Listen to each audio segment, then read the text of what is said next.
মৰমৰ ছাত্ৰ-ছাত্ৰীসকল, তোমালোকলৈ নতুন এটা ভিডিঅ' লৈ আহিছোঁ। 10মান শ্ৰেণীৰ দ্ৰুত পাঠৰ এটা জনগোষ্ঠীৰ বিষয়ে আলোচনা কৰিব লৈছোঁ। ইয়াৰ আগৰ ভিডিঅ'সমূহত বাকী জনগোষ্ঠীসমূহৰ বিষয়ে আলোচনা কৰা হৈছিলে।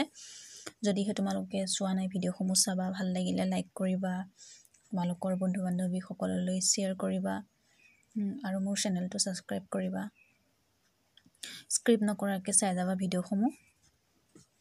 বাৰু আহাচোন, আজি আমি কোনটো জনগোষ্ঠীৰ বিষয়ে আলোচনা কৰিম তাকে চাওঁ।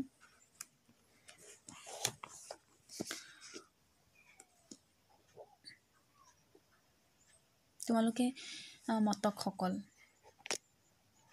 মটকসকলৰ বিষয়ে তোমালোকে শুনিছা আৰু গমো পাইছা চাগে। মটকসকল এটা জনগোষ্ঠী হয় আৰু মটকসকল এটা অসমৰ অতি পুৰণি টাই মংগোলীয় জনগোষ্ঠী হয়। আৰু মটক শব্দটিৰ টাই ভাষাৰ পৰা অহা, গম পাইছানে? টাই ভাষাৰ পৰা অহা মটক শব্দটি, এইটো মনত ৰাখিবা। তাৰ পাছতে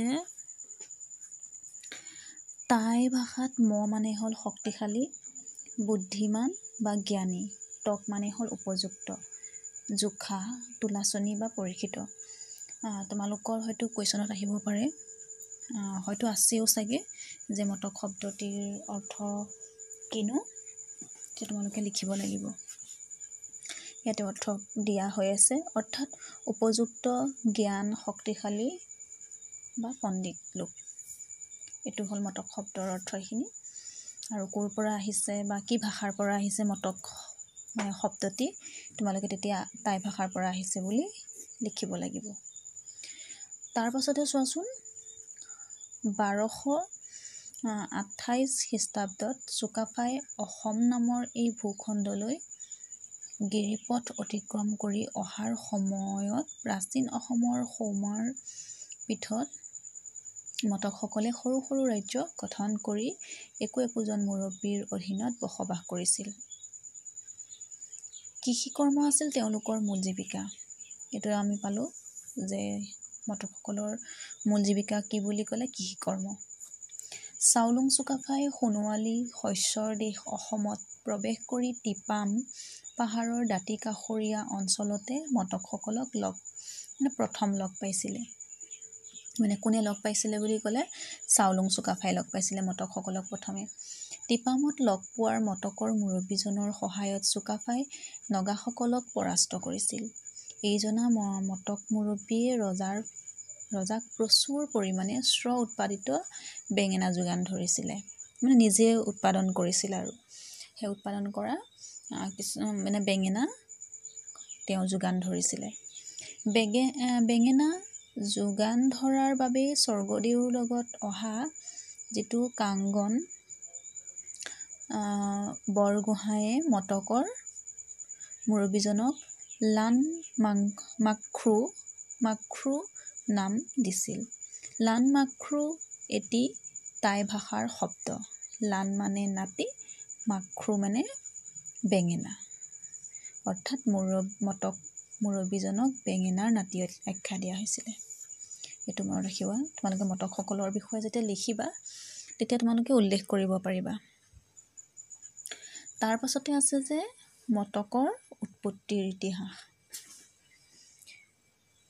মটক শব্দৰ উৎপত্তিৰ ইতিহাস বিচাৰি চালে ফুখাও শব্দৰ ইতিহাস চাব লাগিব। ফুখাও হ'ল টাইৰ এটি অন্যতম শাখা। এই শাখাটো টাই মংগোলীয় ফুথাই থালৰ অন্তৰ্গত। ফু মানে টাই ভাষাত গৰাকী বা সন্মানীয় মানবিশিষ্ট মানুহ। খাও মানে হ'ল বগা। ফুথাইসকলক চীন দেশৰ লাও ৰাজ্যত বসবাস কৰাৰ বাবে লাও বুলিও কোৱা হয়। তাৰপিছত কৈছে যে ফুথাইসকলক 3 ভাগত ভাগ কৰিছে। সেই 3 ভাগ হ'ল ফুখাও মানে বগা পিন্ধা টাই, ফুদাম বা টাই দাম কলা পিন্ধা টাই, টাই ডেং ৰঙা পিন্ধা টাই, দক্ষিণ চীন, থাইলেণ্ড, ভিয়েটনামৰ পৰা অসমলৈকে লাওসকল বিয়পি আছে। আহোম বুৰঞ্জী অনুসৰি ফুখাওসকল গুটি সিঁচা বা শস্য সিঁচা মূলৰ পৰা উৎপত্তি হৈছে। শস্য সিঁচা মূলৰ ফুখাওসকলৰ পৰাই মটকৰ উৎপত্তি হৈছে। এতিয়া গম পালানে মটকৰ উৎপত্তি ক'ৰ পৰা হৈছে বুলি ক'লে এইখিনি বস্তু লিখিব লাগিব তোমালোকে। আন এটি নিৰ্ভৰযোগ্য তথ্যৰ পৰা জনা যায় যে স্বৰাজ ইণ্ডই খুনলাইক ৰাজ্য স্থাপনৰ বাবে পঠোৱাৰ সময়তে কৃষিপিতৃ চাওফুৰা আলঙৰ আবিৰ্ভাৱ হৈছিল। চাওফুৰা আলঙৰ পূৰ্বৰ নাম আছিল খেনখাম লাংকুৰি আৰু কৃষি পিতৃ ৰূপে কেখাও চাওথাওলুং নাম লৈছে।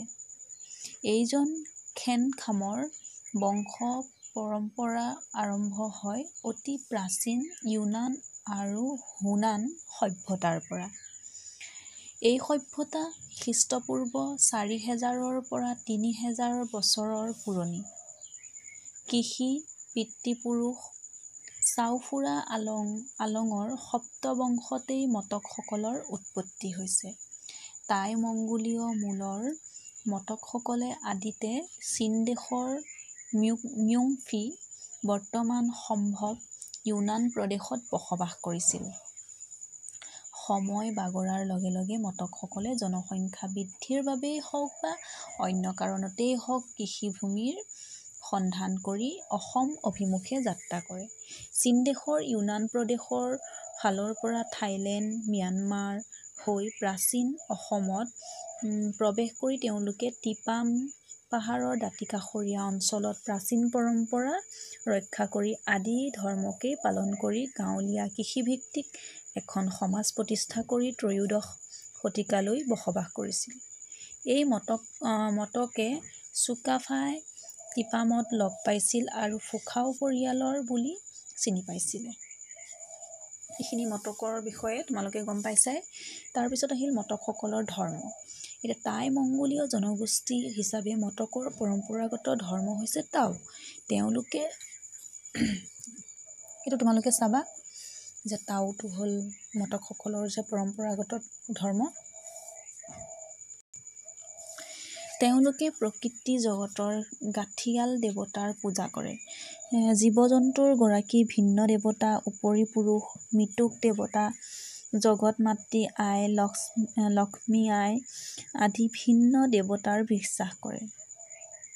পাছলৈ মটকসকলে সপ্তদশ শতিকাত কালসংহতিৰ প্ৰৱৰ্তক গোপালদেৱৰ শিষ্য অনিৰুদ্ধদেৱে প্ৰচাৰ কৰা মায়ামৰা বৈষ্ণৱ ধৰ্ম গ্ৰহণ কৰিছিল।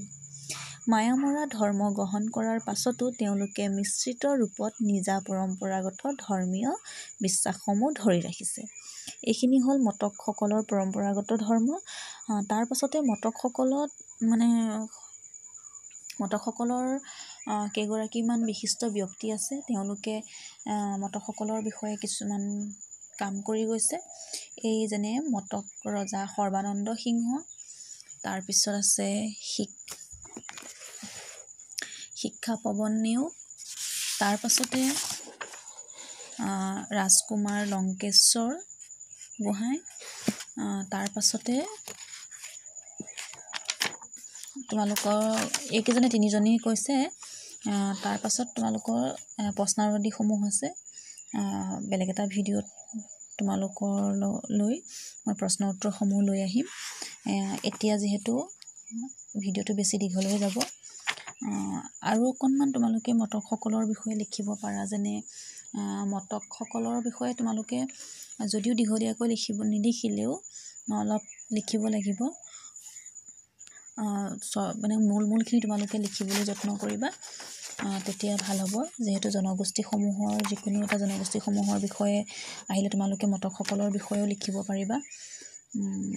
তেতিয়া তোমালোকে মটক শব্দটি ক'ৰ পৰা আহিছে, তাৰ অৰ্থ কি, বা মটকসকলৰ ইতিহাস কেনেকুৱা, ক'ৰ পৰা উৎপত্তি হৈছে, তাৰপিছত ধৰ্ম কি, সেই গোটেইখিনি তাৰ পৰা মূল পইণ্টকেইটা লিখিলেও হ'ব আৰু লগতে তোমালোকে এই ব্যক্তিকেইজনৰ বিষয়ে জানিব লাগিব।